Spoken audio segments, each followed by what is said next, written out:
Hey everyone, welcome back. Hope you're having a fantastic day so far. So the date in which tax returns were due to be sent into the IRS has now passed, and most Americans have already received their tax refunds. More, of course, are going to be on the way, and we actually had the president and Joe Biden release his tax return. So we're going to be going over what he made, plus what he's earning for his Social Security as well. Plus, yesterday the House just approved more aid, billions of dollars more going overseas. We'll be covering that as well. But before we go ahead and dive into the main content of today's video, if you wouldn't mind helping me out real quickly by just giving this video a like, that just helps out with the good old YouTube algorithm, and also consider subscribing to my channel if you have not already. Plus, if you would like to receive up to $10,000 in free stocks or $10,000 in free cash, in a pinned comment below, I will be leaving a link to Moomoo. All you have to do is once you click on that link is just sign up for a free account and then deposit at least $100. At that point, Moomoo will be sending you at least 5 free stocks worth all the way up to $10,000. And if you'd rather just have the cash, all you have to do is once you receive the stocks is just sell them for what they're worth and then transfer the cash value right back to your bank account. Okay, so diving right into our lead story of today's video. So yesterday the House had a rare session where they actually voted on bills and they actually approved billions of dollars of more aid to go overseas. Some of it is going to Israel, some to Ukraine, and then we have a mix of money elsewhere as well. And it actually had more Democratic votes than Republicans. Actually, more Republicans voted against it than for it. But the House Speaker, Mike Johnson, said he pretty much had no choice but to eventually put this bill on the floor. Otherwise, they would have ended up getting a worse deal in the end. So according to The Hill, House lawmakers in both parties joined forces on Saturday to send a massive package of foreign aid to the Senate, ending a long and bitter stalemate over the fate of the legislation and all but ensuring the delivery of billions of dollars in new help to embattled allies across the globe. The rare weekend votes were the culmination of months of fierce debate within the House GOP conference over how, or even if, Congress should step in with another round of military help for Ukraine, Israel, and Taiwan while providing humanitarian aid for civilian victims in Gaza and other war-torn regions around the globe. So of course, as you can see up there on the screen from the Republicans, 101 voted yes on this bill, whereas 112 voted no. And as far as Democrats, 210 Democrats voted yes, none voted no, and 3 of them did not vote at all. So we had all the Democrats pretty much vote yes for this bill, and we had more Republicans vote no than yes on this bill. And of course, we had, different perspectives on the bill. Of course, we did have quite a few, over 100 Republicans approve of it, so they obviously were in favor of this actually passing. Whereas we had quite a few Republicans, more Republicans once again vote no on the bill. And out of the ones who voted no, of course, we had one, Eric Burleson. On X, he wrote, "Republicans have control of the House and we should be leveraging it to secure our border. Unfortunately, the Uniparty is working to secure the borders of Ukraine instead of our own border. This has to stop. We should be putting America first." Then we had another statement put out by Ben Klein. He's a congressman in the 6th District of Virginia. He said, "Today I voted against sending Ukraine an additional $60 billion in humanitarian and military assistance on top of the more than $100 billion that we have already sent, while urgent problems happening right here in our own country go unaddressed. States and cities across our nation are grappling with the consequences of Biden's border crisis. Inflation continues to squeeze the budgets of every American household, and our country is over $34 trillion in debt. As I continue fighting for the people of Virginia's 6th District, I urge my colleagues in Congress and the Biden administration to listen to the American people and put their concerns first." So, which side do you agree with more? Do you believe that those against this bill that think that we should be helping Americans first, securing our own border, helping Americans who are in need, fighting with this inflation? Do you think that we should putting Americans' needs first, or do you think we should be sending this money overseas? Or perhaps you think that we should be trying to do both of these things at once? Leave your thoughts and comments below. Now, of course, just last week we had the due date, April 15th, or it might have been a little bit after that, I can't quite remember. when the tax returns were due. And already a lot of Americans have already received their tax refunds if they were due to receive one. And of course, we have more tax refunds on the way, depending on how you filed. If you filed by a paper return sent in the mail, it is going to take a little bit longer than if you filed electronically. And well, Joe Biden released his tax returns as well, so we're able to see how much he made and how much the First Lady made.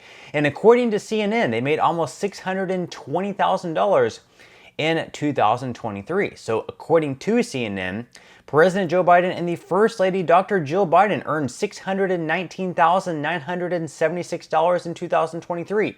According to the joint tax return released by the White House on Monday, the deadline date for Americans to file their taxes.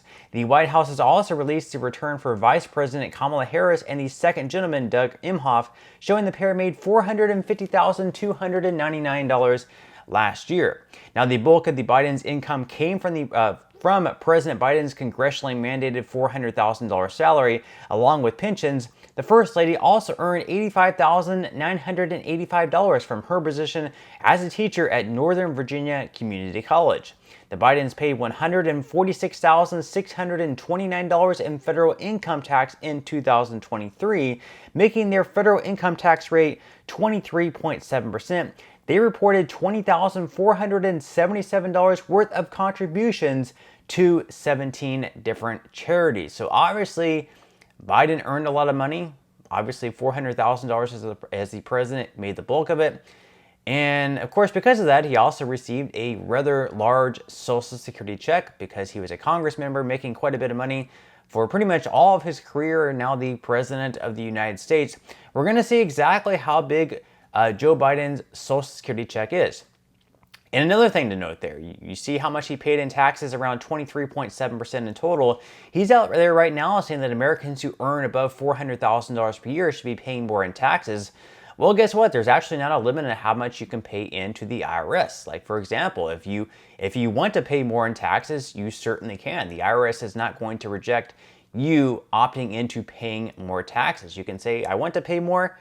So if Biden thinks that people who earn above $400,000 per year should pay more in taxes, my question is, why exactly doesn't he go ahead and lead by example by doing just that? But we're going to see how big Joe Biden's Social Security check here by the Motley Fool.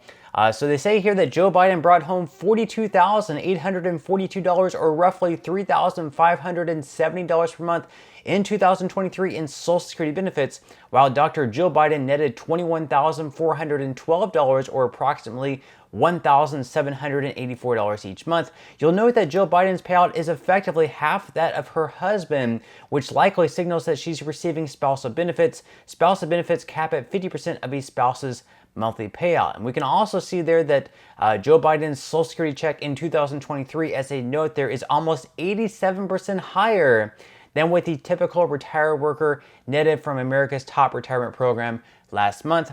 And then as far as how much Donald Trump made in Social Security income in 2023, as we can see here, according to CNBC, it actually shows no Social Security benefit income. And so not really a surprise, Trump doesn't necessarily need this money. Well, right now with all the legal trouble that he's in, he certainly could use it, although I'm not really sure how much an extra $4,000 to $5,000 per month would really help pay those legal bills.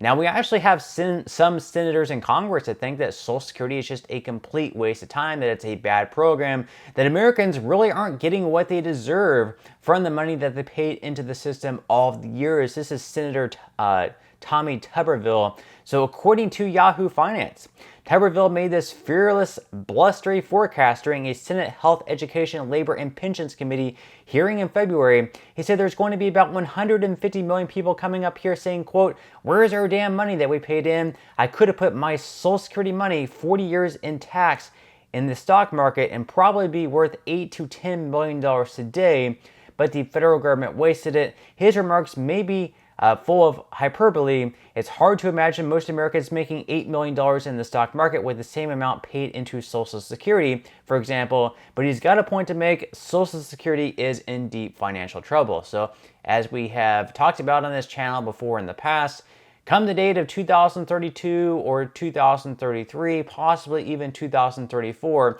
there's not going to be enough money coming into the Social Security Trust Fund or remaining in the trust fund to continue paying out everyone 100% of the benefits. So what they're going to have to do to continue paying everyone benefits is cut everyone's benefits across the board, just to be fair, by anywhere between 20 to 26%.